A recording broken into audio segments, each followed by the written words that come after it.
প্রিয় শিক্ষার্থীবৃন্দ, আজকে আমরা দেখব সিরিজে ক্যাপাসিটর সংযোগ করলে সেই সিরিজ সার্কিটের বৈশিষ্ট্য কী হয়।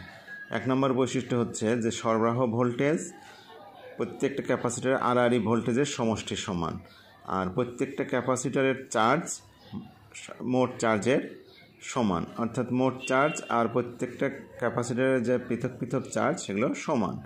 আর মোট ক্যাপাসিটেন্স সিএস 1/CS সমান 1/C1 যোগ 1/C2 যোগ 1/C3।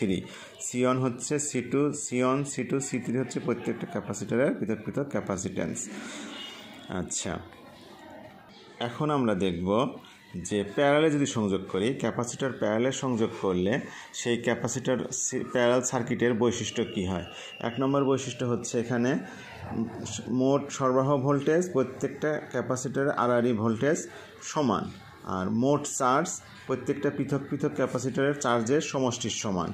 এবং যদি মোট ক্যাপাসিটেন্স বের করি, সিপি সমান হচ্ছে প্রত্যেকটা ক্যাপাসিটরের চার্জ প্রত্যেকটি ক্যাপাসিটরের ক্যাপাসিটেন্সের সমষ্টি। সিরিজে করলে সরাসরি সমষ্টির সমান হচ্ছে মোট ক্যাপাসিটেন্স।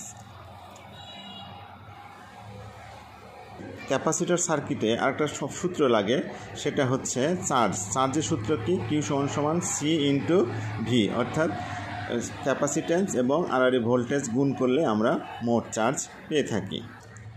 আরেকটা সূত্র লাগে, সেটা হচ্ছে ক্যাপাসিটরের সঞ্চিত শক্তির পরিমাণ।